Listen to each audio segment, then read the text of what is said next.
जंगल में एक छोटा मानव बालक मोगली रहता था जिसे एक दुर्घटना के बाद पशु माता पिता द्वारा गोद लिया गया। उसकी पालन पोषण की जिम्मेदारी बाघ पैंथर बगीरा और मस्ती प्रिय भालू बालू ने संभाली थी। बगीरा अपनी तेज बुद्धि और सावधान स्वभाव से मोगली की रक्षा करता था, जबकि बालू के सहज और हंसमुख स्वभाव ने जंगल में मोगली को अपनाने में सहारा दिया।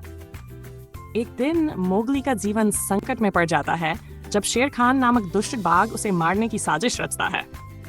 शेर खान का मोगली से पुराना वैमनस्य था और वह जंगल से मानव को मिटाना चाहता था। बगीरा और बालू मिलकर मोगली को सलाह देते हैं कि वह शेर खान से बचने के लिए गांव की तरफ चले जाए। उन्हें चिंता थी कि यदि मोगली जंगल में रहे तो शेर खान फिर उसे निशाना बनाएगा। इस प्रस्ताव से मोगली का मन भीतर से टकराता है। जंगल उसके प्रिय मित्रों का घर है, लेकिन साथ ही वह मानव समाज की ओर आकर्षित भी महसूस करता है।